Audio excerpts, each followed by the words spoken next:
We're trying to make ourselves heard here over the noise of the busy Gamescom show floor at the Neocore booth, where we're learning a little bit more about the continuation of the incredible adventures of Van Helsing.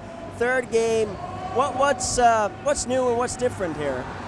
Well, actually, the game is a trilogy, and it's made in an episodic fashion, so it's basically a lot more of the same, because that recipe works. There were a lot of new features added for the second game, because after the first game we got a lot of feedback from the community, and we implemented those requests into the game. But now the game is already so feature heavy that we decided just to give more of the same. So, from a story perspective, of course, it's important to reach the conclusion of the trilogy. What can players who played the first two games expect? So, if you have played the first and the second game, you know that in the first game it was more like a fantasy and steampunk mixture where you had to defeat a mad scientist. In the second game, you just found yourself in the middle of a civil war between General Harker's troops with the Machine Man and the resistance soldiers that you led yourself.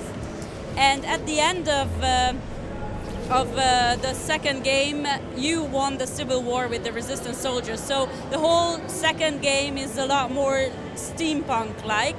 And the third game will be a lot more about dark fantasy. You will travel a lot through the ink, this mystic material that was used to create the world. And yeah, in the third game, you will have to restore the balance after the Civil War has destroyed everything.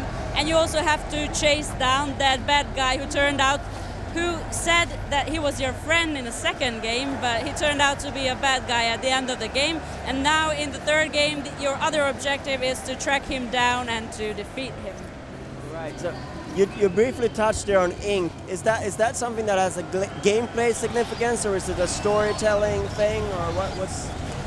Basically, the ink is a mystic material, and the old gods used this material to create the world. And as they wrote down, they thought the world was created. So this material has a power of creation, and it is a very natural world. So in the background, you will see that in Borgovia, everybody talks about the ink as a totally natural thing. You can use the ink to travel between the worlds. So there is a complete ink world behind the world of Borgovia, where rocks are floating, and this ink is used to travel also from one place to another. So this is basically, as a design perspective, we use this ink to explain teleportation and to add new and exciting, visually exciting levels to the game. Interesting. This ink world, is that sort of a the world where our world was created in, or is it, what is this ink? So this ink is really so it's a mystic material, and it was used to write the world into being. So.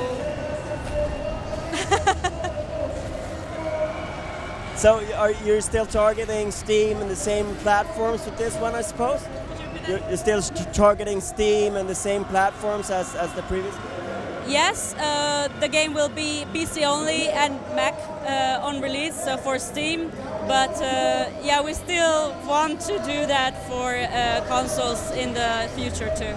Are you thinking then of bringing the whole trilogy out, or what's the idea? First we want to bring the first game to consoles, see how it works, and then if it works out, then we would really love to bring all the trilogy to the consoles.